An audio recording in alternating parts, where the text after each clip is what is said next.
dear. And for those of you who are looking at the program, you all know, of course, that poor old Jancy's got laryngitis. So I've switched today, so I'm not Jancy, I am Janene. Okay? And Jancy, God willing, will be speaking with us tomorrow.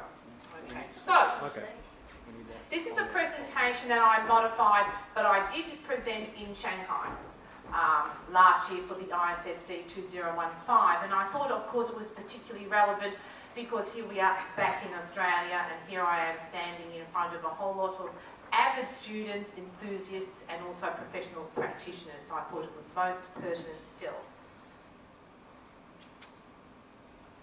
First of all, of course, I always start off with thanking my teachers, and it's also a very interesting note just to have a look at the journey that I've come to along my Feng Shui path as well. And of course, as like many of you, I started at ACET, Australian College of Environmental Studies, so I always thank Nicole Biltmer, Katina Bennis, and of course Vic Keatis. But since about 2007, my Feng Shui studies have been with these three esteemed gentlemen here.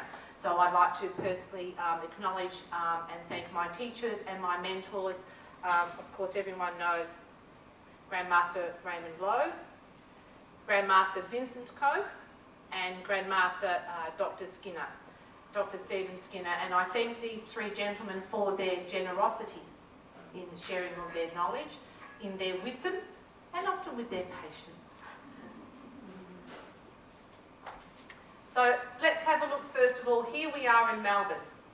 This situation might just as easily apply to if you live in Sydney, if you live in Townsville, if you live in Brisbane, if you live in Adelaide, or whatever major or even semi-major town in Melbourne or in Australia that you come from. Feng Shui is a huge growth industry in my opinion. And we're all poised here to be able to, if we wish to, seek and pursue and achieve full-time careers in the Feng Shui industry. These statistics I got off the Today Show last week from some fabulous fellow who was talking about all of these things. And so I just updated these statistics last week, so just to give you an idea of how quickly the real estate and the housing industry in Australia is growing. This is just about Melbourne and Sydney. Melbourne is Australia's fastest growing city, with the number of inhabitants predicted to grow from 4 to 8 million, so double in the next 10 years. 1,700 people move to Melbourne every week, and 1,600 move to Sydney. When I was studying with Grandmaster Coe, he went through all the figures relevant to Singapore's growth and how many professional Feng Shui practitioners are produced every year to cope with the growth. Can't keep up. And it's a much smaller country than ours. Can't keep up. Don't worry if you don't have to think about dropping your prices to attract clients, or worry that clients won't come to you. Vincent does a very simple calculation. If we did one Feng Shui consultation every year, every day for 1 year, we could only do 365. That's not taking any days off. We could only do 365 consultations a week. There's no way that we can keep up with it. 1.5 million new homes will be needed in Melbourne over the next 10 years to house the rapidly expanding population. So 2 things here. One is, how do we as an industry and an association ensure that we have professionally trained practitioners to meet the demand? That's number one. Number 2 then, as practitioners, it's our responsibility to ensure that we bring the best range of talents, tools and skills to bear to help these people find homes that will support them in achieving their life goals. So it's 2 parts.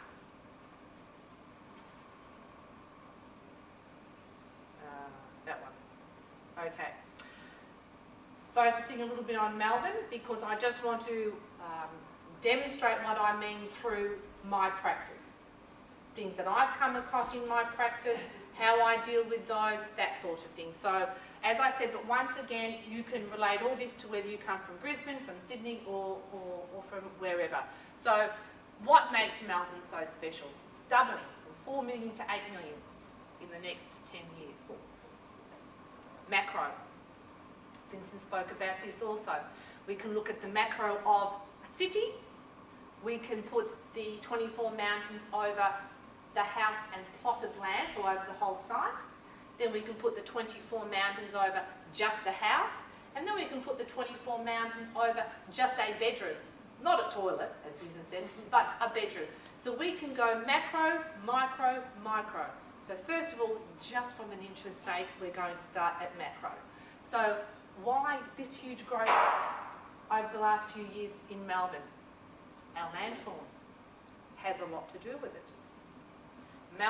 For example, period 8. At the moment we know we're in period 8. In period 8, it is most auspicious to have water in the southwest and a mountain in the northeast. That's what Melbourne has. In Melbourne we have Port Phillip Bay in the southwest, and we have the wonderful Dandenong mountain ranges back here in the northeast. That's to begin with. So the Dandenong ranges are located northeast of Melbourne, and as you can see, and the Lung Shan, or the mountain dragon, brings the main chi into the back, or the sitting of the city. And at the front, down here, we have the water, and we have Port Phillip Bay in the southwest.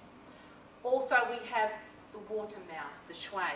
Melbourne has more than one shui or water mouth located in the southwest. The first is right here. The heads to Port Phillip Bay. The second one is down here behind where it says Melbourne, and that's where the Yarra River enters the bay. And Edgar posted a very interesting post on his Facebook some time ago about a third one with the convergence of the Maribyrnong and Yarra River. Was that correct, Edgar? I think it's Jancy. Was it Jancy that posted it? But was it you that posted a third water mouth? Doesn't matter. Oh, I think it was you. Yes, with the convergence with the Maribyrnong and the Yarra River as well. But nevertheless, so good old-fashioned landform, macro landform. At the front we have King Island. Out here is our Table Mountain. Water in the southwest, mountains in the northeast, water mouth and water mouth. In period 8, the right things in Melbourne are in the right place. So the macro landform supports prosperity during period 8. We also have a grid pattern, east to west. The Forbidden City in Beijing is set out, I believe, on a north-south grid pattern. Melbourne's an east-west grid pattern. It's very uniform. It's very nice to take. There's so much interference often in the major cities trying to get accurate readings from major buildings in there. Melbourne makes it easy for us, often because of this east-west grid. So there we are in period 8, Melbourne set to prosper. Okay, so on to the next one. The next one is, how do we house a growth of 4 million to 8 million people? Where do they look for their housing? Different people have different housing requirements. One way is through high-rise mixed-use developments, which, as you know, go up in the CBD and inner city suburbs. That's what a lot of people like nowadays. They're going for those little one-bedroom or two-bedroom, very small, high-rise, inner suburban apartments. They don't like to have a backyard, they don't want to mow the lawn, they want to walk out and have a variety of coffee shops and no traffic congestion to get to work. We have that. We also have, in order to deal with our rapidly growing population, we're forced to have redevelopment of industrial or commercial sites within the urban area.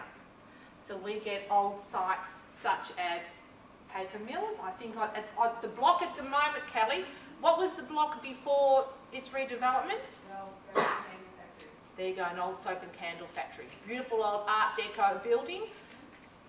We don't need to make soap and candles anymore, so it's being redeveloped as these fabulous new apartments. However, not all sites are worthy of doing it, which I'll talk about in a minute.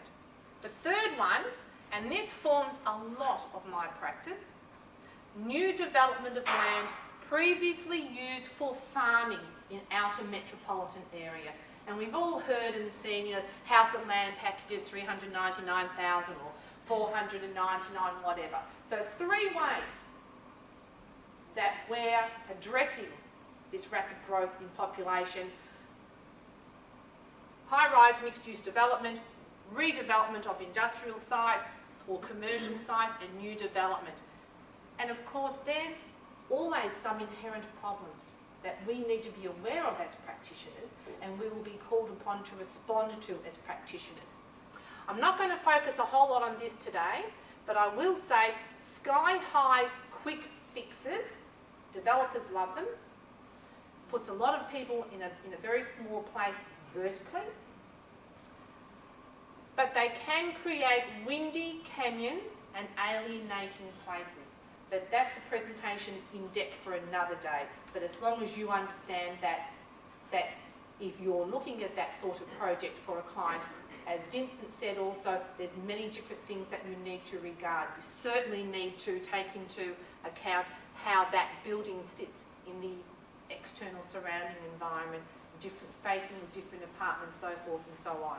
But today I really more want to focus on these 2 ones here, because most of my work, residential, not business or commercial, most of my residential work takes place in one of these 2 areas, and as practitioners you're probably most likely to be called upon to also work with clients in those 2 areas. Okay, so let's start off with the site.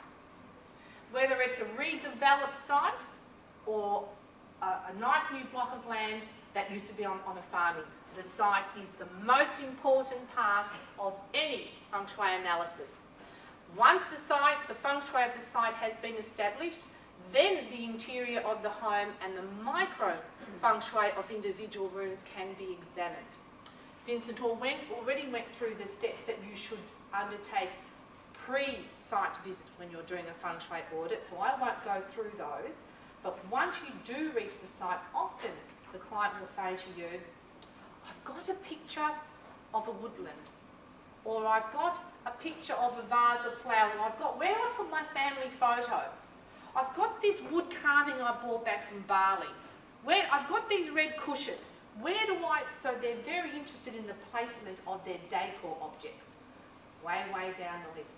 Way down the list. And they have a conception that perhaps by rearranging some of their internal decor fixtures and fittings or decorative items, that they can absolutely change the whole Feng Shui of their life. Job done, gone, easy, beautiful. Not the case. Before you get down to that, we have to go macro. Vincent said it again before. You should be able to stand outside the front of the house and look and tell us something about the inhabitants of that house. How does the house receive the qi? Does the house contain the qi at the back? What's the balance of the yin and yang? What's happening on the white tiger side? What's happening on the green dragon side? So stand in front before you even step inside. And that's where Google Earth is terrific. I'm not asking you to go there and take an accurate facing direction, because we know that's not the case. But I always go on Google Earth before I go to visit my client's house, because it gives me a good old-fashioned sticky beak. And I get to have a look up and down the street. I go to the street behind. I go on either side. I zoom out. I zoom in. It gives us a bird's eye view that practitioners of old just didn't get. So we're very blessed and we're very lucky that way. So focus first of all, please, on the Feng Shui of the site before you even think about what's going on inside. From Grandmaster Dr. Stephen Skinner's book, Guide to the Feng Shui Compass, the most critical things in Feng Shui are direction and location. From the very beginning, determining the location of the site a home or other building and the direction of the incoming chi affecting that site has been of paramount importance. The energy is directly related to the land itself, the earth, and the stars, and the time that they measure out in the heavens. Let's start with the land first. Another thing that's very important and intertwined in all of this is the spirit of place. And this is what I find very important when dealing with the redevelopment of pre-existing commercial and business sites, those sorts of things. The spirit of place. What is the spirit of place? The distinctive atmosphere or pervading sense of place. And often many of us have been somewhere and we can sense that. We know something's going on here. We know something's happened here. We can sense that. The importance of this notion for the ethics of a building rests in particular interpretations that see spirit of place as something tangible. I do. Which demands we respect it and work alongside it in terms of architectural design, building practice, and most importantly, appropriate daily use. Please bear that in mind. Point in hand. Pentridge Village, apartments from $495,000 in Coburg. Bargain. Snap them up. Should you? No way. Unfortunately, I've had clients who have. I've also had a couple of clients come to me, thank goodness, for pre-purchase assessments. And my answer has been, no way, Jose. Why? Spirit of place, appropriate daily use. What was on that site? What is this site? What has it been redeveloped from? Pentridge Jail, circa 1850. I took that photo myself. Circa 1861. Two of its most infamous inhabitants, residents, previous residents, for one reason or another. Ned Kelly, good old famous bushranger. He was actually hung on the site of Old Melbourne Jail, but his remains were exhumed and he was reburied on the site of Pentridge Jail. Ronald Ryan, last man to be executed, hung on site at Pentridge Jail. Burial sites. Ronald Ryan burial site. Historical burial sites. All different burial sites all the way around there. Bodies exhumed in 2011. The majority of the bodies were exhumed in 2011. Some were returned to their descendants, some were reinterred in other places. In a small part of the Pentridge Jail site, there is still a small cemetery, and that cemetery will remain. Despite the fact whether they get every single blessed bone out of there or not, the site, the spirit of the place is still tainted. Even if you forget about all the men who were hung there, all the bodies that were buried there, what about all the psychological damage done? All that we know prisons are brutal places, they're miserable places.